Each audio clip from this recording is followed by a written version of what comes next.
Hello everyone, देखिए अब next topic करते हैं हम, effect of pressure on melting point and boiling point. देखो मेल्टिंग पॉइंट और बॉइलिंग पॉइंट आपने पिछली वीडियो में पढ़ा था, क्या होता है मेल्टिंग पॉइंट, क्या होता है बताओ। मेल्टिंग पॉइंट वो होता है जो हम बोलते हैं किसको, वो टेम्परेचर, ठीक है। मेल्टिंग पॉइंट किसे बोलते हैं, वो टेम्परेचर जिस पर सब्सटेंस का सॉलिड और लिक्विड फेज दोनों स्टेट में लाई करता है, तो वो क्या होता है हमारा मेल्टिंग पॉइंट होता है, ठीक है। जैसे हमने वाटर का केस लिया था, वाटर के केस में सॉलिड क्या हो जाएगी आइस और लिक्विड क्या है वाटर ही है, ठीक है। तो ये कब रहता है उसमें हमें पता था 0 डिग्री सेल्सियस पे, तो मेल्टिंग पॉइंट ये होता था। लेकिन मैंने आपको बोला था ये 1 एटमॉस्फेरिक प्रेशर पे होता था, ठीक है। तो ये नॉर्मल मेल्टिंग पॉइंट होता है जो 1 atm पे होता है, तो ये नॉर्मल मेल्टिंग पॉइंट था हमारा, ठीक है। लेकिन अगर प्रेशर इंक्रीज या डिक्रीज करते हैं तब क्या इफेक्ट पड़ेगा, ठीक है। तो यही है यहाँ पर हमारा टॉपिक। क्लियर है, समझ गए होंगे आप बात को, ठीक है। तो मेल्टिंग पॉइंट आपको पता है क्या होता है, जिसमें सॉलिड और लिक्विड फेज दोनों लाई करते हैं। जैसे कि हमारा आइस और वाटर लाई करता है 0 डिग्री सी पर, हमें आइस भी मिलती है और 0 डिग्री सी पे ही वाटर भी मिलता है। कैसे, 0 डिग्री सी पे तो आइस होती है, लेकिन 0 डिग्री सी पे ही हम क्या कर रहे हैं, हीटिंग दे रहे हैं इसको। तो आइस जब तक पूरी कन्वर्ट नहीं होती वाटर में, ठीक है ना, तब तक 0 डिग्री ही टेम्परेचर रहता है, चाहे आप हीट दे ही रहे हो इसको। क्लियर है, इतनी बात समझ रहे हो ना। तो ये तो थे नॉर्मल मेल्टिंग पॉइंट। लेकिन अगर स्टैंडर्ड एटमॉस्फेरिक प्रेशर नहीं है हमारा, क्या है, प्रेशर इंक्रीज या डिक्रीज कर रहे हैं, तब क्या इफेक्ट पड़ता है, तो वो हमें यहाँ पर बात पढ़नी है, ठीक है। देखो दो तरीके से कहानी हो सकती है सब्सटेंस में। कुछ सब्सटेंस ऐसे होते हैं जहां मेल्टिंग पॉइंट जो होता है वो डायरेक्टली प्रोपोर्शनल होगा प्रेशर के, और कुछ सब्सटेंस ऐसे होते हैं जहां मेल्टिंग पॉइंट जो होता है वो इनवर्सली प्रोपोर्शनल होता है प्रेशर के। अब डायरेक्टली प्रोपोर्शनल का मतलब क्या है, प्रेशर इंक्रीज करने पर उसका मेल्टिंग पॉइंट भी बढ़ता है। क्लियर। जैसे कि हम इसमें बात करें, सब्सटेंस जैसे हमारे हैं फास्फोरस और सल्फर, ठीक है। ये फास्फोरस और सल्फर जो है हमारे, इनमें क्या होता है, प्रेशर आप इंक्रीज करोगे तो इनका मेल्टिंग पॉइंट भी इंक्रीज करेगा, बिकॉज डायरेक्टली प्रोपोर्शनल है ये, ठीक है। अब देखो ये कहानी है क्या कि किन में डायरेक्टली प्रोपोर्शनल होता है और किन में इनवर्सली प्रोपोर्शनल। जो सब्सटेंस क्या करते हैं, एक्सपेंड होते हैं, ठीक है ना, एक्सपेंड होंगे जो भी melting point, the melting point of दो substance which expand on melting, जब उनको हम मेल्ट कर रहे हैं तो वो एक्सपेंड हो रहे हैं अगर, ठीक है ना, फैल रहे हैं, ठीक है। तो वहां पर क्या होगा, जो मेल्टिंग पॉइंट है वो इंक्रीज करेगा with increase in pressure. Clear है इतनी बात। अब इसको रटने की जरूरत नहीं है, देखो समझो इस बात को। एक्सपेंड कर रही है कोई चीज, जब आप उसको मेल्ट कर रहे हो, जैसे कि हमने एग्जांपल लिया फास्फोरस और सल्फर का, ठीक है। मान लो फास्फोरस है, फास्फोरस हो गई, ठीक है। वैक्स भी होती है वैसे इसमें, फास्फोरस हो गई जैसे मान लो, ठीक। ये है आपकी सॉलिड में, ठीक है। इसको आपने मेल्ट किया करना शुरू किया, तो ये लिक्विड में भी आनी शुरू हुई, ठीक है। अब यहां पर होगा क्या, इनके मेल्टिंग पॉइंट जो हैं, जैसे मान लो कुछ भी ऐसे एग्जांपल ले लो, जैसे इसका मेल्टिंग पॉइंट जो था, मान लो कि मैं एग्जांपल ले रहा हूं जस्ट 12 डिग्री है, ठीक है। वैसे तो ये 44 डिग्री के आसपास होता है, लेकिन चलो हम तो जस्ट एक एग्जांपल ले रहे हैं, ठीक है। ये मेल्टिंग पॉइंट है।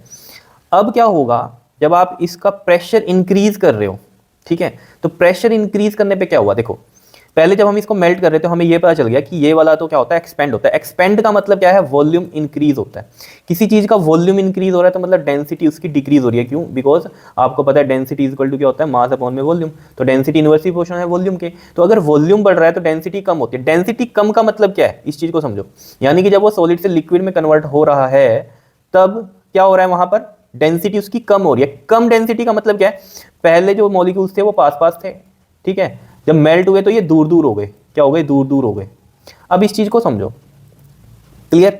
अब जब आपने प्रेशर क्या कर दिया, बताओ, प्रेशर क्या कर दिया, आप इंक्रीज कर रहे हो। अब जब आपने इसका प्रेशर इंक्रीज कर दिया यहां पर, ठीक है, पहले नॉर्मल स्टैंडर्ड प्रेशर था जो था वो था, अब आप अलग से एक प्रेशर इंक्रीज कर रहे हो। तो जो प्रेशर इंक्रीज हो रहा है उसकी वजह से ये जो मॉलिक्यूल एक्सपेंड नहीं होंगे, ठीक है ना, बहुत ज्यादा हीट देनी पड़ेगी और, ठीक है ना, तब जाके क्या होगा, ये एक्सपेंड करेंगे। यानी कि जो भी इनकी प्रॉपर्टी है कि ये मेल्टिंग पर क्या होते हैं, एक्सपेंड होंगे, ठीक है। तो यानी कि वॉल्यूम बढ़ रहा है, डेंसिटी इनकी ऑब्वियस बात है, खुले खुले हो जाएंगे तो डेंसिटी कम ही हो जाएगी। ये चीज समझ रहे हो। तो आपने प्रेशर क्या किया, एक्स्ट्रा दे दिया। अब एक्स्ट्रा प्रेशर दे दिया तो ऑब्वियस ही बात है, अब वो जो पहले मेल्टिंग पॉइंट था इसका, मान लो ये था, अब ये थोड़ी रहेगा। अब ये इस टेम्परेचर पे थोड़ी ना एक्सपेंड करेगा या मेल्ट करेगा। क्या होगा, ये थोड़ा प्रेशर इंक्रीज कर दिया तो ये अब अपनी जगह से दूसरी जगह नहीं जा सकते, मतलब कि थोड़ा फैल नहीं सकते, क्योंकि प्रेशर इंक्रीज कर दिया तो और हीट देनी पड़ी। यानी कि जो अब टेम्परेचर है ये आपका कुछ और आ जाएगा। तो यानी कि क्या है, मेल्टिंग पॉइंट इसका बढ़ जाएगा। तो प्रेशर इंक्रीज करने पे मेल्टिंग पॉइंट, जैसे हमने कहा कि 15 डिग्री हो गया। अब समझ रहे हो इस बात को, मतलब ऐसे रटने की जरूरत नहीं कि मेल्टिंग पॉइंट डायरेक्ट प्रोपोर्शनल है प्रेशर के। जो चीजें एक्सपेंड करती है, एक्सपेंड कर रही है यानी कि वॉल्यूम इंक्रीज यानी कि डेंसिटी डिक्रीज होगी, यानी कि ये फैलेंगे इस तरीके से मॉलिक्यूल्स। और जब आपने प्रेशर इंक्रीज कर दिया तो अब ये क्या होंगे, एक्सपेंड नहीं कर पाएंगे, क्योंकि हमने प्रेशर दे दिया। तो आपको और ज्यादा हीटअप देनी पड़ेगी, यानी कि टेम्परेचर इंक्रीज करना पड़ेगा, तब ये जाके मेल्ट होंगे। यानी कि अब यहाँ पर इनका मेल्टिंग पॉइंट बढ़ चुका है। क्लियर है इतनी बात, ये चीज समझ में आई, ठीक है। अब उन सब्सटेंस की बात करते हैं हम जो कि जिनमें क्या है, मेल्टिंग पॉइंट इनवर्सली प्रोपोर्शनल होता है प्रेशर के।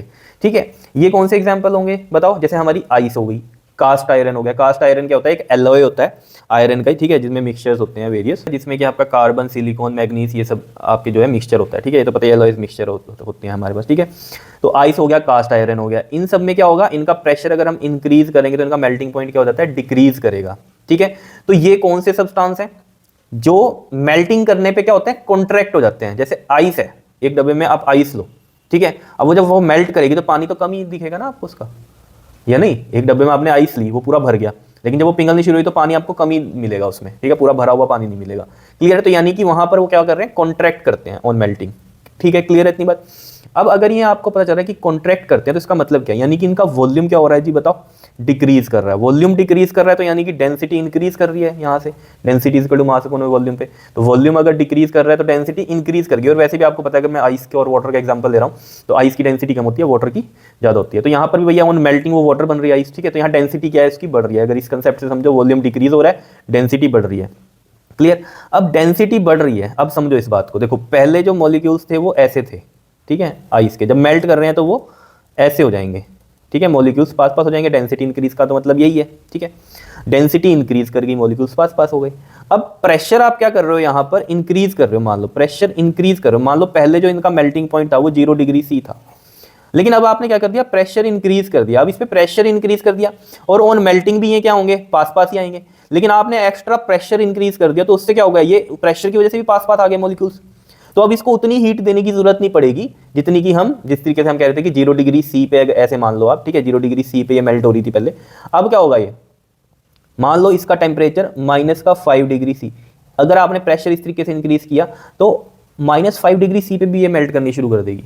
ठीक है ना, मान लो टेम्परेचर -10 डिग्री सी था, ठीक है, और आपने प्रेशर इंक्रीज कर दिया तो ये -5 डिग्री सी पर भी मेल्ट करनी शुरू कर देगी, जो कि पहले 0 डिग्री सी पे मेल्ट करती थी। क्यों? क्योंकि मॉलिक्यूल्स क्या होंगे? जो होंगे कॉन्ट्रैक्ट ही होंगे, मतलब कि वॉल्यूम इनका कम होगा, डेंसिटी इंक्रीज होगी, तो इस तरीके से बनेंगे। प्रेशर इंक्रीज करने से भी यही काम हो रहा है, तो आपको हीट जो है हमारी जो है वो कम देनी पड़ेगी, यानी कि -5 डिग्री सी पर ही वो मेल्ट होने शुरू हो जाएंगे। तो यानी कि क्या है, यहाँ पर प्रेशर इंक्रीज किया आपने तो इनका मेल्टिंग पॉइंट क्या हो गया? हमारा डिक्रीज हो गया। देखो, प्रेशर इंक्रीज किया, मेल्टिंग पॉइंट डिक्रीज हो गया। डिक्रीज क्यों? पहले 0 था, -5 तो 0 से कम होता है, तो डिक्रीज कर गया। ये कंसेप्ट समझ लो आइस वाला, ये आगे भी आपका काम आने वाला है। ठीक है, क्यों?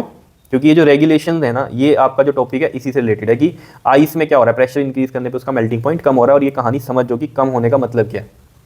सिंपल सी कहानी है, आइस में पहले क्या हो रहा है? 0 डिग्री सी पे मेल्ट कर रही है, और जो ये हमें पता है ऑन मेल्टिंग ये क्या होते हैं? कॉन्ट्रैक्ट होते हैं, यानी कि इनकी डेंसिटी इंक्रीज करेगी, वॉल्यूम जो है इनका डिक्रीज करता है, तो डेंसिटी इंक्रीज करती है। ये भी कंसेप्ट हमें समझ में आ गया, डेंसिटी इंक्रीज ही करनी है। ठीक है ना, ऑन हीटिंग भी वही हो रहा है। लेकिन अगर हम पहले से प्रेशर उसका बढ़ा देंगे, तो जो पहले 0 डिग्री सी पे ये चीज़ बन रही थी, अब प्रेशर इंक्रीज कर दिया आपने, तो ऑब्वियस सी बात है हीट कम देनी पड़ेगी, तो वो यानी कि -5 पे ही क्या हो जाएगी?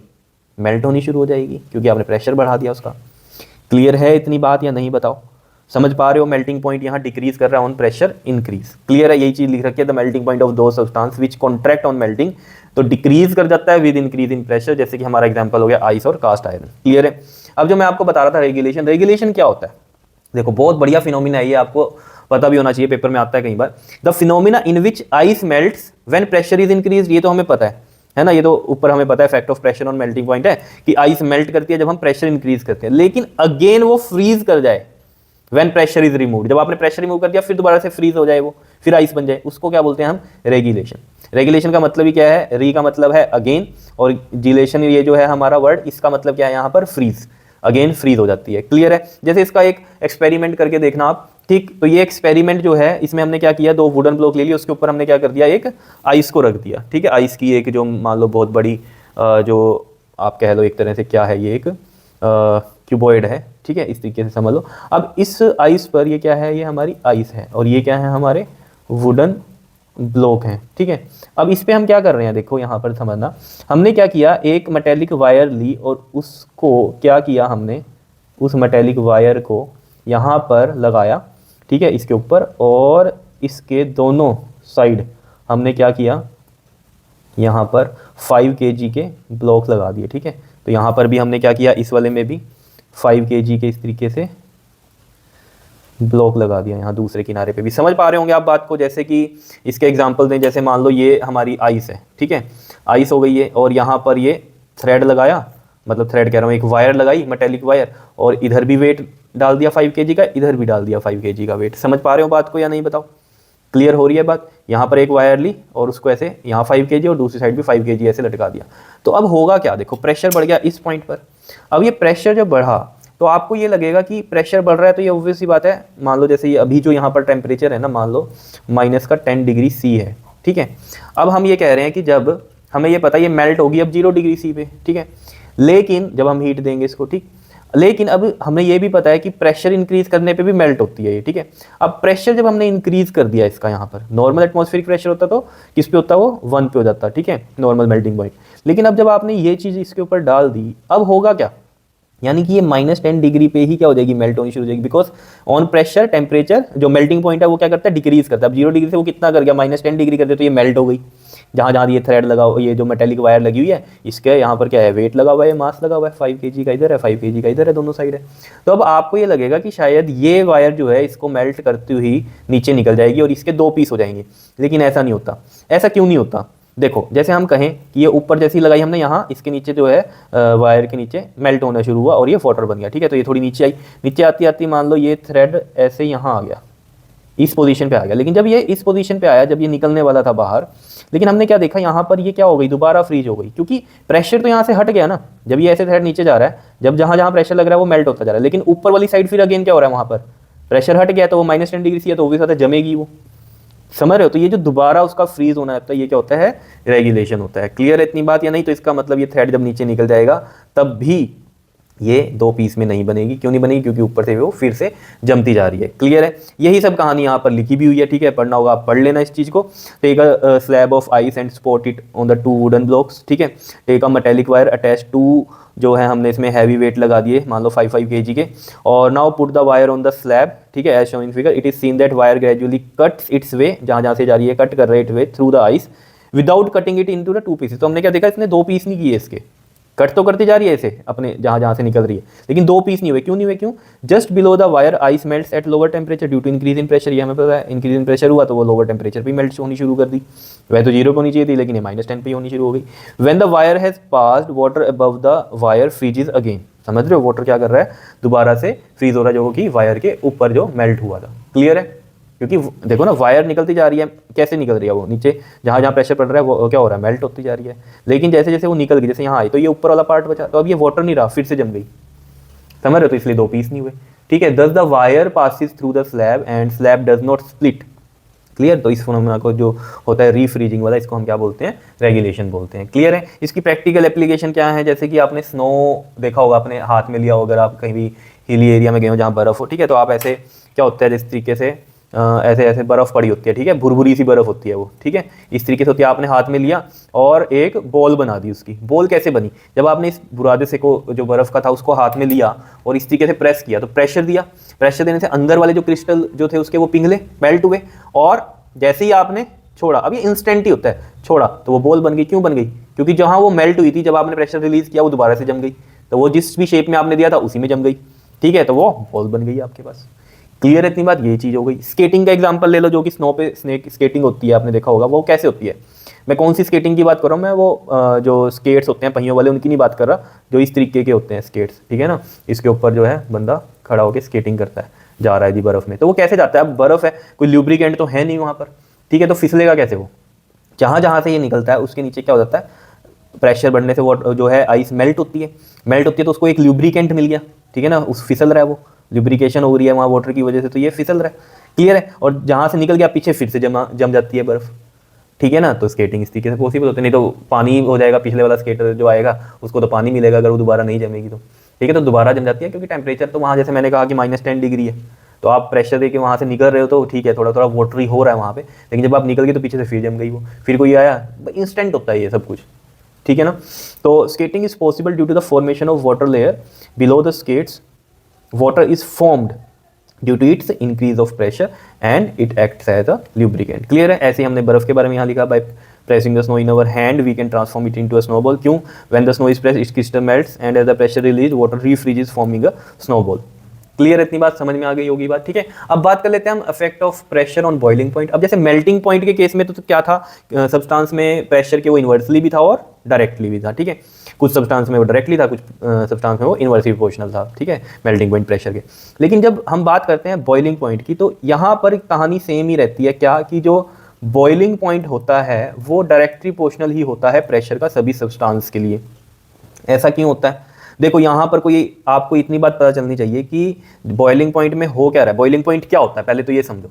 बॉइलिंग पॉइंट क्या होता है? जिसमें आपका लिक्विड और वेपर फेज रहता है, ठीक है ना, इकट्ठा। जैसे कि हम वाटर की बात करें तो 100 डिग्री सी पे क्या रहता है हमारा, वाटर भी रहता है और उसके वेपर बनने भी शुरू होते हैं, स्टीम बननी भी शुरू होती है 100 डिग्री सी पे। तो ये होता है हमारा नॉर्मल बॉइलिंग पॉइंट, ठीक है। और ये बॉइलिंग पॉइंट जो है हम प्रेशर इंक्रीज करने से क्या कर सकते हैं, बॉइलिंग पॉइंट इंक्रीज हो जाएगा, और प्रेशर डिक्रीज करने पे ये बॉइलिंग पॉइंट डिक्रीज भी हो जाएगा। मान लो प्रेशर हमने इंक्रीज कर दिया कहीं पर, तो फिर ये 121 डिग्री सी भी हो जाएगा, और हमने मान लो डिक्रीज कर दिया प्रेशर, तो ये 98 डिग्री भी हो जाएगा इसका बॉइलिंग पॉइंट। तो decrease pressure decrease boiling point, increase pressure increase boiling point, ठीक है। ये तो चीज़ आपको पता चल रही है कि क्या है, ठीक। यहाँ पर जो मेन बात आपको समझनी है वो क्या है, देखो जैसे हम वाटर का ये एग्जाम्पल लें कि प्रेशर इंक्रीज हो रहा है, ठीक है, इंक्रीज हो रहा है, प्रेशर इंक्रीज हो रहा है, ठीक है। अब यहाँ पर आपको एक चीज़ पता चलनी चाहिए कि ऐसा क्यों है कि बॉइलिंग पॉइंट डायरेक्टली है प्रेशर के। क्यों? जब भी लिक्विड से वो वेपर स्टेट में जा रहा है, ठीक है, या हम कहें स्टीम फेज में जा रहा है, ठीक है, तो यहाँ पर होगा क्या, हमेशा इसकी डेंसिटी कम ही रहती है। वेपर फेज की डेंसिटी क्या रहेगी, हमेशा कम रहेगी। मान लो पहले डेंसिटी ये थी, ठीक है, अब डेंसिटी ये रहेगी। स्टीम में तो आपको पता ही है ना, गैसियस फेज में तो बहुत दूर दूर हो जाते हैं, ठीक है। अब आप सोचो खुद, आप क्या कर रहे हो, इसका प्रेशर इंक्रीज कर रहे हो। क्या कर रहे हो आप, इसका प्रेशर इंक्रीज कर रहे हो।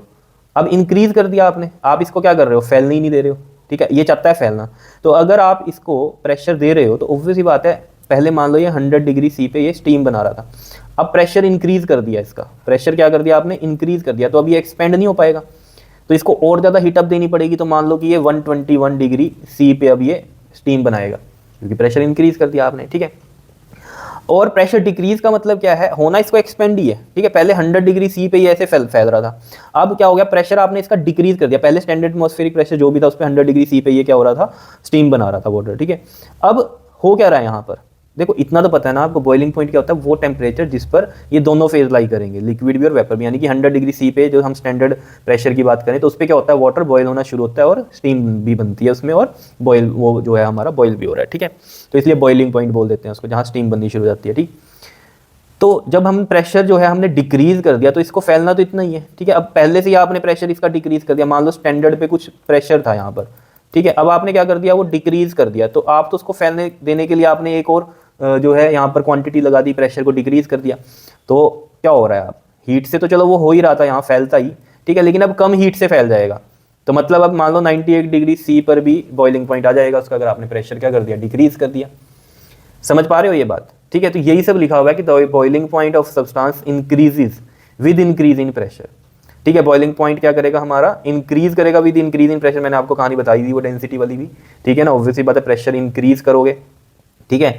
और ये चीज़ आपको पता ही है कि जो इसका वेपर फेज होता है इसमें डेंसिटी कम ही होती है, तो डेंसिटी कम है, कम करनी है, मतलब आपको फैलने ज़्यादा देना है ये, ठीक है ना। मतलब फैलेगा तो खुद से, लेकिन आपको पता है जब वो स्टेट में जाएगा तो दूर दूर हो जाएंगे मॉलिक्यूल्स, ठीक है ना। तो प्रेशर इंक्रीज आपने और एक्स्ट्रा कर दिया, तो अब क्या होगा, हीट और देनी पड़ेगी। तो 100 डिग्री सी पे जो ये चीज़ बन रही थी अब किस पे बनेगी, 121 डिग्री सी पे फॉर एग्जांपल ले लिया हमने, ठीक है। और अगर प्रेशर डिक्रीज कर दिया तो ऑब्वियस सी बात है, जो हीट आप दे रहे थे 100 डिग्री सी पे इसको, अब क्या होगा, आप कम हीट भी दोगे, यानी कि 98 डिग्री सी पर भी वो क्या करेगा, ये चीज़ बना देगा। क्यों बनाएगा 98 डिग्री सी पे भी ये, क्योंकि फैलना ही तो देना है इसको, है ना। मॉलिक्यूल्स दूर दूर ही तो जा रहे हैं, प्रेशर पहले ही आपने और ज़्यादा डिक्रीज कर दिया, जो 100 डिग्री सी पे स्टैंडर्ड था उससे भी कम कर दिया, तो अब क्या होगा, वो आसानी से पहले मतलब कम टेम्परेचर पे ही फैल जाएंगे इस तरीके से, मतलब वो वेपर स्टेट में आ जाएंगे।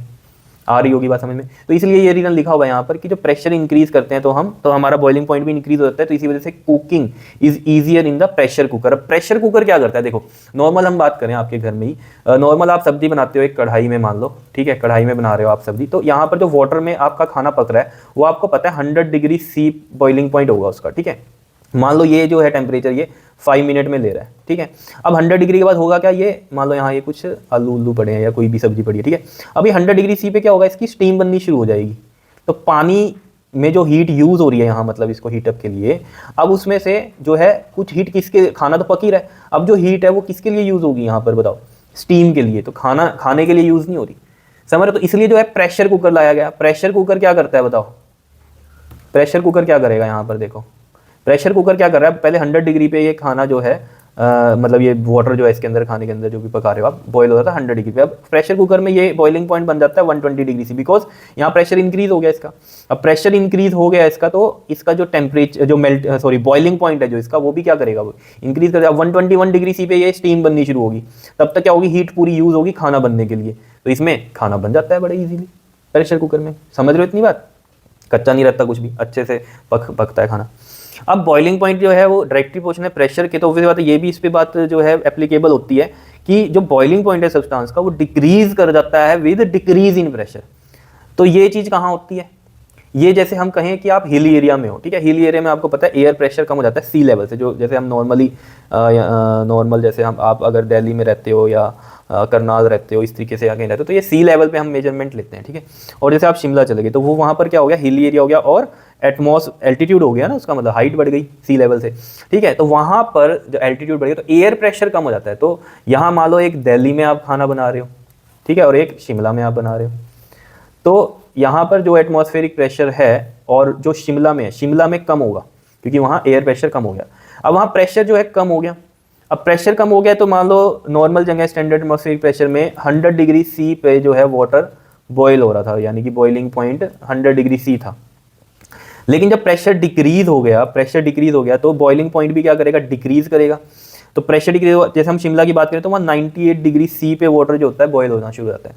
तो आप नॉर्मल जैसे वहाँ बना रहे हो खाना, तो 98 डिग्री सी पे ही वाटर बॉयल होना शुरू हो जाएगा, ठीक है। तो वो हीट कहाँ यूज़ हो जाएगी, स्टीम में यूज़ हो जाएगी, समझ रहे हो। 98 डिग्री सी जल्दी बना लेगा वो। जैसे कि मैंने आपको ये कहा कि 5 मिनट में जो हमने बात करी थी, जब हम प्रेशर इंक्रीज कर रहे हैं, तो मान लो 100 डिग्री सी पे 5 मिनट में ही 100 डिग्री सी ले लिया, तो इतनी जल्दी तो खाना नहीं बनेगा। और प्रेशर कुकर जब लिया हमने, तो इसमें क्या कितनी देर में बन रहा है, 15 मिनट में बन रहा है, ठीक है। क्यों? क्योंकि इसका बॉइलिंग पॉइंट क्या हो गया, बढ़ गया। तो इसे हीट आराम से मिलती रहेगी, खाना पकता रहेगा, जलेगा भी नहीं। इसमें खाना जल भी सकता है क्योंकि 100 डिग्री सी पे क्या होगा, स्टीम बननी शुरू हो जाएगी, पानी खत्म हो जाएगा इसमें, तो वो खाना जल भी सकता है। जैसे प्रेशर हमने डिक्रीज किया, जैसे हमारा शिमला में प्रेशर डिक्रीज हो जाता है, तो बॉइलिंग पॉइंट भी वहाँ क्या होगा, 98 डिग्री सी हो जाएगा। तो ये तो फिर 5 मिनट से पहले ही पकड़ लेगा वहाँ 98 डिग्री सी, क्योंकि प्रेशर डिक्रीज है तो 98 डिग्री सी पे वो क्या हो जाएगा, बॉयल होना शुरू हो जाएगा, स्टीम बननी शुरू हो जाएगी उसमें। तो वाटर की जो भी आप खाना पका रहे हो, वाटर तो होता ही है ना, ठीक है। तो अब क्या होगा फिर इसके अंदर, वहाँ भी आपको प्रेशर कुकर यूज़ करना पड़ेगा। लेकिन प्रेशर कुकर में भी दिक्कत आती है। क्या दिक्कत आती है, जैसे मान लो यहाँ नॉर्मल उसमें तो हम 121 डिग्री सी कह रहे हैं कि बन जाता है प्रेशर कुकर का जो टेम्परेचर, जो बॉइलिंग पॉइंट है, ठीक है। तो इस केस में क्या होगा, शिमला में आप प्रेशर कुकर ले भी रहे हो तो वहाँ 98 हो गया बॉइलिंग पॉइंट, ठीक है। तो यहाँ 110 डिग्री हो गया मान लो प्रेशर कुकर का बॉइलिंग पॉइंट 121 की जगह। तो as compare to Delhi, Shimla में खाना पकाना क्या होगा आपके लिए, थोड़ा डिफिकल्ट होगा। क्लियर है इतनी बात? जो लोग बनाते हैं उनको तो आदत पड़ी जाती है कि देखते हैं खोल के, हाँ पका है कि नहीं पका है, फिर थोड़ा और पानी डाल देते हैं, तो थोड़ा एक सीटी ज़्यादा मरवा देंगे वहाँ पर कुकर की, है ना। जो खाना समझते हैं कि पकता कैसे है कुकर में, तो उनको समझ में आ रहा होगा कि एक सीटी एक्स्ट्रा लगवा देंगे शिमला में, समझ रहे हो इतनी बात, ठीक है। चलो जी, ये थी कहानी सारी की सारी effect of pressure on melting point और बॉइलिंग पॉइंट की। तो सिंपल सी कहानी बॉइलिंग पॉइंट की तो यही है कि डायरेक्टली पोर्शन होता है प्रेशर के boiling point, pressure increase, boiling point भी इंक्रीज करता है, ठीक है। क्लियर है इतनी बात? और जो मेल्टिंग पॉइंट में जो दो कहानी थी हमारे पास, क्या मेल्टिंग पॉइंट इंक्रीज करेगा प्रेशर अगर इंक्रीज कर रहा है, ठीक है।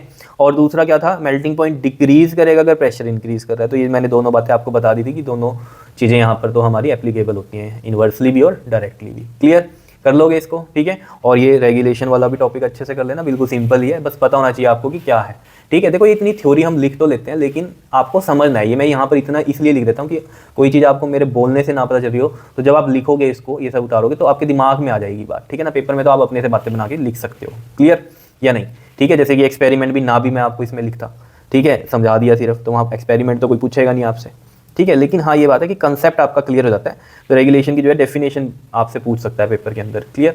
लेकिन समझ में आना चाहिए, वो एक्सपेरिमेंट से ही आपको समझ में आई बात कि क्या कहने की कोशिश वो कर रहा है डेफिनेशन में। क्लियर है इतनी बात? बताओ समझ में आ रही है चीज़ें, ठीक है। तो इसे अच्छे से कर लो, क्लियर।